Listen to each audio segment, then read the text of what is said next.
समृद्धी jewellers दरोडा प्रकरण उघड. पंजाबमधून 2 सराईत आरोपी जेरबंद. नाशिकच्या हिरावाडी परिसरातील न्यू समृद्धी ज्वेलर्स येथे झालेल्या दरोडा प्रकरणात गुन्हे शाखा युनिट क्रमांक 1 आणि 2 ला मोठं यश मिळालंय. या प्रकरणातील 2 रेकॉर्डवरील आरोपींना थेट पंजाब राज्यातून अटक करण्यात आली. 15 मे 2026 रोजी रात्री 6 आरोपींनी ज्वेलर्स दुकानात घुसून सोन्या चांदीचे दागिने लुटण्याचा प्रयत्न केला होता.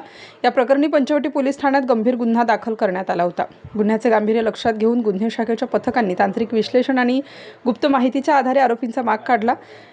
त्यानंतर पोलिसांचे विशेष पथक पंजाबमधील मोहाली येथे दाखल झाले. तब्बल 3 दिवसांच्या अहोरात्र पाठलागानंतर 2 आरोपींना मोठ्या शिताफीने ताब्यात घेण्यात आलं. चौकशी दरम्यान आरोपींनी आपल्या साथीदारांसह दरोड्याचा प्रयत्न केल्याची कबुली दिली आहे. या कारवाईमुळे नाशिक पोलिसांच्या तपास कौशल्याचे पुन्हा एकदा दर्शन घडले असून उर्वरित आरोपींचा शोध सुरू आहे.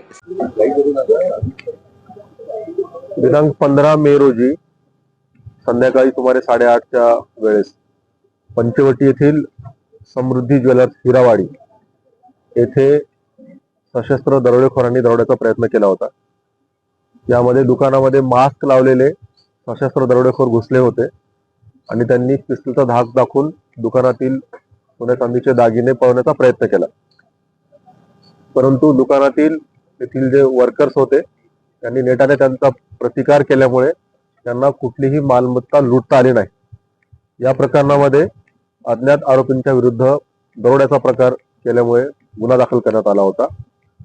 आणि या प्रकरणामध्ये विशेष म्हणजे कुठलाही सुगावा नव्हता. या आरोपींकडे कुठलाही मोबाईल नंबर त्यांचा सुरू नव्हता. क्राईम ब्रँच युनिट 1 आणि युनिट 2 या पथकांनी अहोरात्र मेहनत घेऊन, त्याचबरोबर पंचवटी पोलीस स्टेशन यांनी देखील याच्यामध्ये मेहनत घेतली. सर्वांनी मिळून 500 पेक्षा जास्त कॅमेरे, सीसीटीव्ही कॅमेरे सतत ढुंडाळले आणि त्यावरून त्यांनी आरोपींचा माग काढत शेवटी या गुन्ह्यामध्ये ज्या आरोपींनी हा गुन्हा केला अशा 6 पैकी 2 आरोपींना अटक करण्यात आलेली आहे. हे 2 आरोपी पंजाब येथील आहे. एक आरोपी मोहाली येथील आहेत आणि दुसरा एक पटियाला येथील आहे. दोनही आरोपी जे ताब्यात घेतलेत, अटक केले, ते रेकॉर्डवरचे सराईत गुन्हेगार आहेत. त्यांनी वारंवार असे गुन्हे केलेले आहेत आणि विशेष म्हणजे कुठल्याही प्रकारचा सुगावा नसताना हा गुन्हा उघडकीस आणलेला आहे. आरोपींची ओळख 2010 मध्ये जेलमध्ये, अंबाला जेलमध्ये झाली होती. त्यानंतर ते एकमेकांच्या संपर्कात होते. त्यांनी ठरवलं की आपण एकत्रित कुठेतरी दरोडा करायचा. त्या उद्देशाने ते पंजाबवरून निघाले. पंजाबवरून निघतानाच त्यांनी त्याच वेळेस त्यांचे मोबाईल बंद केले, पोलिसांना लक्षात येऊ नये म्हणून. आणि ते सुरुवातीला मुंबईला आले. मुंबईला येऊन त्यांनी परत नाशिक गाठलं. नाशिकला त्यांनी इथल्या ठिकाणांची रेकी केली. त्यांनी रेकी करून हे जे ज्वेलर्सचं दुकान आहे ते रोडवर असल्यामुळे इथून पळून जाणं सोपं आहे असं त्यांच्या लक्षात आलं आणि त्यांनी इथे दरोडा करायचं ठरवलं. त्यांनी नाशिकमध्ये इथे येऊन लॉजमध्ये थांबले.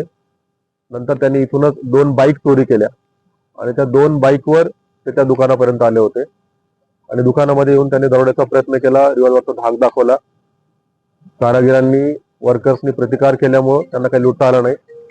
त्यामुळे त्यांना आहे त्याच रिकाम्या हाताने त्यांना परत जावं लागलं. परंतु त्यांनी त्यावेळेस पिस्तलच्या बटनी डोक्यात मारहाण केल्यामुळं दुकानाचा कारागीर जखमी झाला होता. तो हॉस्पिटलमध्ये व्यवस्थित आहे, आउट ऑफ डेंजर आहे.